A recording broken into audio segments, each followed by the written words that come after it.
Chapter 64. Bombardment. Nocturne, Iridian Plain, the Draconius Gate.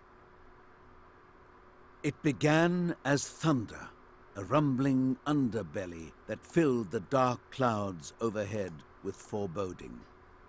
Almost 800 salamanders had amassed on the Iridian Plain, within bunkers and behind walls hewn into dark granite cliffs, and in sight of the two great arcs of stone known as the Draconius Gate. Drake heads had been carved into the apex of both half-arches.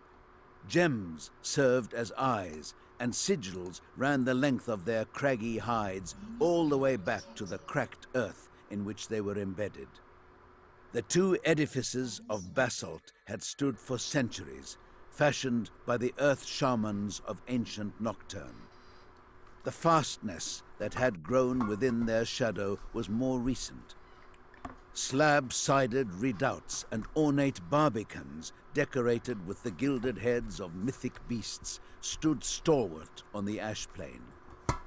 One shouldered another, closing in a near impenetrable chain formed by a union of rare minerals, adamantium, and tempered ceramite. The Draconius Gate had resisted entropy. It had endured firestorms, earthquakes, and volcanic eruption. So too had its fortress outpost, raised in one of the most inhospitable regions of the Death World. The mouths of the gate appeared to snarl at the unnatural storm as the very air filled with the stench of plague. Above, the dense clouds took on an unhealthy bile yellow cast. "Raise shields!" Vox horns rang out at Nomus Ritan's command, a warning call for the Tech-Marine Covenants. Across the Draconius Gate, several immense void shields flickered into being, generated by 8 soaring activator pylons. Hunkered down inside the bunkers or manning the walls, the salamanders watched as poison rained upon Nocturne. Looking through a viewing block in the Wyvern hold, the foremost bunker, Numeon waited for death to descend. "They are tenacious," remarked Zetos, standing with his captain, who gazed up into the clouds and imagined the Death Guard forces poised for assault. "We must be greater." He turned to his sergeant, his eye alive with brightness. "And we must instill greatness in those around us." Neophytes wearing pristine battleplate made up the bulk of the Salamander garrison. Wisely, Numeon had dispersed his pyre veterans around them to help inspire and command. Gargo had joined the Tech Marines, no more than a journeyman, but one with the experience of working alongside Farkor Zon. Numeon knew he would need an able sergeant, and trusted no one more than Barek Zetos. They had begun this together, and so it would end the same. "A larger force than we expected to have," Zetos conceded.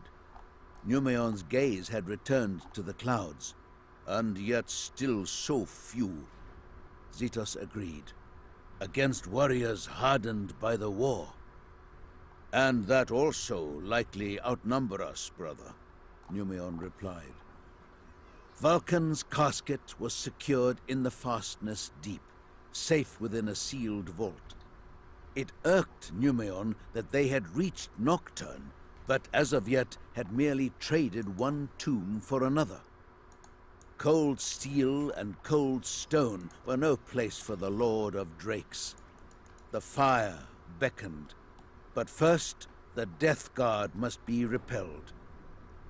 By mustering in force, Ritan hoped the Death Guard's wrath would fall on the Legion and not the mortals taking refuge in any of the sanctuary cities. Numeon knew it would work. The Death Guard wanted Vulcan. They had shown that much of their plans. Wherever the Primarch was, that was where the blow would fall hardest. "Here they come!" declared Zetos, as all eyes went to the heavens. Where the missiles struck, they broke apart, releasing pools of virulent contagion into the atmosphere. Flesh-eating bacteria combined with deadly nerve agents into a soup of foulness that could render entire populations to liquefied matter in seconds.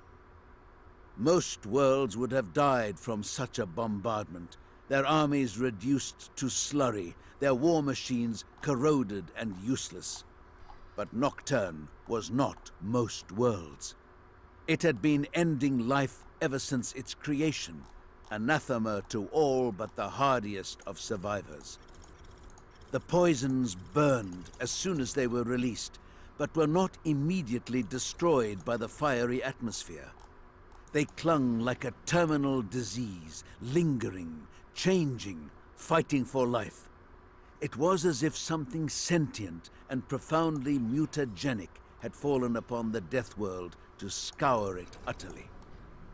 A bile yellow miasma had begun to form, coalescing from where the heaviest concentrations of the contagion had fallen. It dispersed rapidly, voraciously, lending more weight to the abhorrent theory that it possessed a will and desire beyond that of a mere virus or agglomeration of spores. Ritan saw the danger before the voids began to shudder with interference. "Engage burners!" Stationed across the outpost, batteries of auto-flamers spewed forth an inferno. Though the range of guns was limited, the Life-Eater virus had gathered such momentum that it had almost reached the outer defenses. Hot incendiary fire and scalding steam broke through the desert surface at the same time as the flamers engaged, like the white blood cells of the world reacting to a foreign invader. The taint slowed, almost recoiling, but endured. As it reached the walls, ranks of incinerators embedded around the outpost unleashed a conflagration of such intensity that it was impossible to see through the blinding haze. The air around the voids became a furnace, hot enough to turn steel to liquid. So intense was the blaze that the outer void shielding darkened, obscuring the view beyond. Numeon clamped on his helm. He was the last to do so, and saw his less experienced battle brothers checking